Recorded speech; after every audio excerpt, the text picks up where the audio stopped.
Rusia bersumpah hancurkan tentara bayaran di Ukraina tanpa ampun.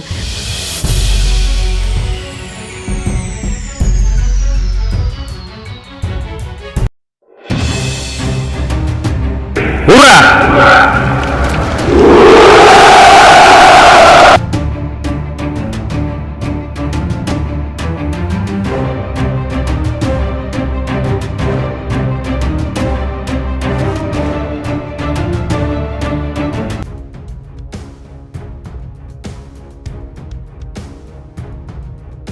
Peringatan keras disampaikan Rusia kepada negara-negara asing yang ikut mengirimkan warganya untuk membantu Ukraina menghadapi invasi Moskow. Dalam pernyataannya pada Senin 14 Maret, Kementerian Pertahanan Rusia mengatakan pihaknya telah mengetahui lokasi tentara bayaran asing dan bersumpah akan melanjutkan serangan seperti saat menghancurkan pangkalan Yavorov dan tidak menunjukkan belas kasihan kepada tentara bayaran.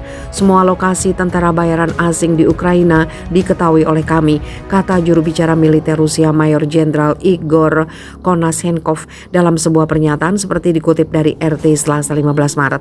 Saya ingin memperingatkan Anda lagi, tidak akan ada belas kasihan bagi tentara bayaran dimanapun mereka berada di wilayah Ukraina. Konashenkov juga mengatakan sejumlah pemerintah barat telah mendorong warganya untuk berperang melawan pasukan Rusia sebagai tentara bayaran bertanggung jawab atas kematian mereka. Serangan yang ditargetkan akan terus berlanjut, kata Konashenkov, secara khusus mengacu pada serangan rudal jelajah hari Minggu di pangkalan militer di Yavorov dan Starichi di dekatnya di Ukraina Barat. Menurut Moskow, salvo rudal menghancurkan fasilitas yang digunakan oleh Legion Internasional Ukraina dan membunuh hingga 180 pejuang asing. Para pejabat Kiev mengatakan bahwa 35 orang tewas, 130 terluka dalam serangan terhadap pusat internasional untuk penjagaan perdamaian dan keamanan. Nama resmi pangkalan militer di dekat Yavorov itu telah digunakan selama bertahun-tahun oleh personel NATO untuk melatih pasukan Ukraina. Sementara pihak berwenang Ukraina bersikeras bahwa tidak ada pejuang asing yang tewas dalam serangan itu.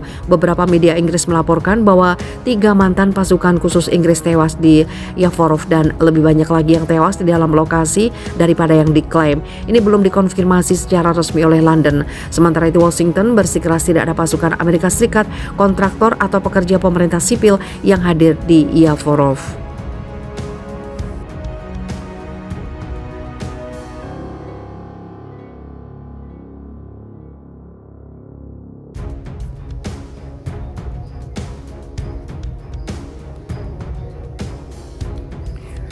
Zelensky akui negaranya harus bayar bantuan barat itu tidak gratis.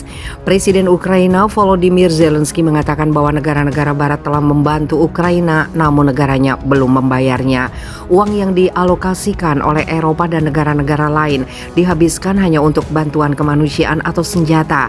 Terkadang kami menerima senjata secara langsung, namun Anda harus memahami bahwa segala sesuatu ada harganya.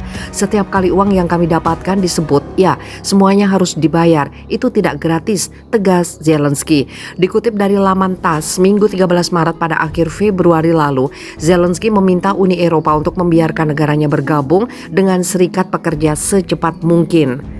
Permohonan Ukraina untuk keanggotaan UE di bawah prosedur yang dipercepat pun telah diterima, didaftarkan dan sedang dipertimbangkan, kata Kepala Kantor Presiden Ukraina Andriy Yermak pada 1 Maret lalu. Para kepala negara dan pemerintah UE yang berkumpul untuk menghadiri pertemuan puncak informal di Versailles, Prancis, memang menyatakan solidaritas mereka terhadap Ukraina dalam sebuah pernyataan bersama namun tidak memberikan status kandidat ke Ukraina. Menurut pernyataan terakhir, UE akan terus memperkuat hubungannya dengan Ukraina yang termasuk dalam keluarga Eropa.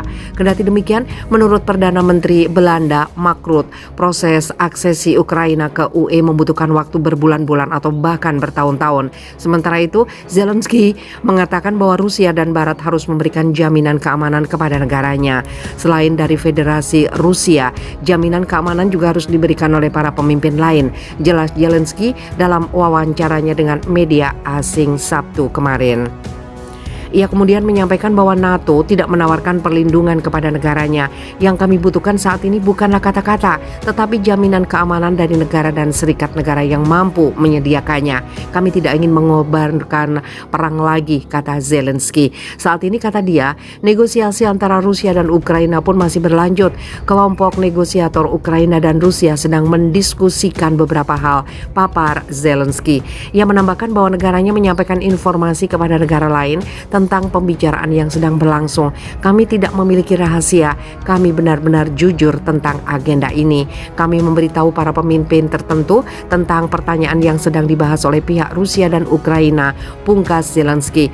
Sebelumnya pada 24 Februari lalu, Presiden Rusia Vladimir Putin mengumumkan dimulainya operasi militer khusus sebagai tanggapan atas permintaan bantuan yang diajukan oleh Kepala Republik Donbas. Kendati demikian, ia menekankan bahwa negaranya tidak memiliki rencana untuk menduduki wilayah Ukraina. Ia mengklaim operasi itu dilakukan hanya untuk demilitarisasi dan denazifikasi Ukraina. Hal yang sama pun disampaikan Kementerian Pertahanan Rusia bahwa pasukan Rusia tidak menargetkan kota di Ukraina, namun hanya melumpuhkan infrastruktur militer Ukraina saja.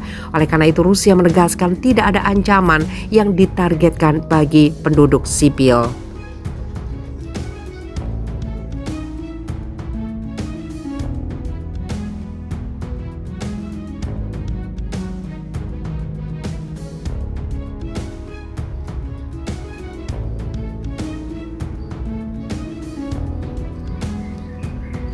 Ngeri, Rusia temukan lab rahasia senjata biologis Amerika di Ukraina. Sungguh mengejutkan, militer Rusia baru saja menemukan fakta tentang adanya aktivitas pembuatan senjata biologis di Ukraina yang didalangi oleh Amerika Serikat. Fakta itu diungkapkan juru bicara Kementerian Pertahanan Rusia, Mayor Jenderal Igor Konashenkov dalam keterangan resmi terbarunya dilansir Viva Militer.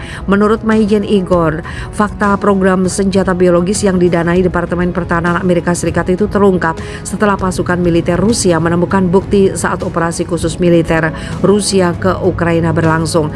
Dalam operasi militer khusus terungkap fakta pembersihan darurat oleh rezim Kiev dari jejak program biologis militer yang dilaksanakan di Ukraina dan didanai oleh Departemen Pertahanan Amerika Serikat, kata Majen Igor. Majen Igor menerangkan program senjata biologis Amerika Serikat itu sangat rahasia. Karena itulah pihak Ukraina telah sengaja melakukan pembersihan darurat untuk menghilangkan bukti dan jejak program berbahaya itu. Dari hasil penyelidikan militer Rusia, didapatkan informasi bahwa Ukraina melakukan penghancuran mendadak patogen berbahaya beberapa hari sebelum Vladimir Putin resmi mengerahkan pasukan. Penghilangan jejak itu dilakukan pada 24 Februari 2022.